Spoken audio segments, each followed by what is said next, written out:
ಮೂವರು ಕಾಂಗ್ರೆಸ್ ಶಾಸಕರು ಇವತ್ತೇ ಅರೆಸ್ಟ್ ಸಾಧ್ಯತೆ. ಓರ್ವ ಕಾಂಗ್ರೆಸ್ ಸಂಸದ ಕೂಡ ಇವತ್ತೇ ಅರೆಸ್ಟ್ ಆಗುವಂತಹ ಸಾಧ್ಯತೆ.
ಮೂವರು ಕಾಂಗ್ರೆಸ್ ಶಾಸಕರು ಇವತ್ತೇ ಅರೆಸ್ಟ್ ಸಾಧ್ಯತೆ.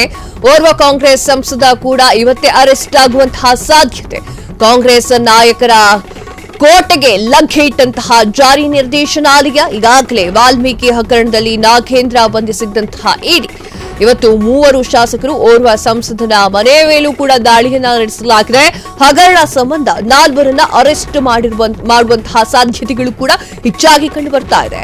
ಬಳ್ಳಾರಿ ನಗರ ಶಾಸಕ ನಾರಾ ಭರತ್ ರೆಡ್ಡಿ, ಕಂಪ್ಲಿ ಶಾಸಕ ಜೆಎನ್ ಗಣೇಶ್, ಕೂಡ್ಲಿಗಿ ಶಾಸಕ ಶ್ರೀನಿವಾಸ್, ಬಳ್ಳಾರಿ ಸಂಸದರಾಗಿರುವಂತಹ ತುಕಾರಾಂಗೆ ಬಂಧನದ ಭೀತಿ. ವಾಲ್ಮೀಕಿ ಹಗರಣದ ದುಡ್ಡು ಬಳ್ಳಾರಿ ಲೋಕಸಭಾ ಚುನಾವಣೆಗೆ ಬಳಕೆಯಾಗಿರುವಂತಹ ಆರೋಪಗಳು ಕೇಳಿಬಂದಿರುವಂತಹ ಹಿನ್ನೆಲೆ ಬಳ್ಳಾರಿ ನಗರ, ಬಳ್ಳಾರಿ ಗ್ರಾಮೀಣ, ಕಂಪ್ಲಿ, ಸಂಡೂರು, ಕೂಡ್ಲಿಗಿ ಕ್ಷೇತ್ರ ಈ ಒಂದು 5 ವಿಧಾನಸಭಾ ಕ್ಷೇತ್ರದಲ್ಲಿ ವಾಲ್ಮೀಕಿ ನಿಗಮದ ಹಣ ಹಂಚಲಾಗಿತ್ತು. 20 ಕೋಟಿ ರೂಪಾಯಿಯನ್ನ ಮತದಾರರಿಗೆ ಹಂಚಲಾಗಿತ್ತು ಎನ್ನುವಂತಹ ಆರೋಪ ಈಗ ಕೇಳಿ ಬರ್ತಾ ಇರುವಂತದ್ದು.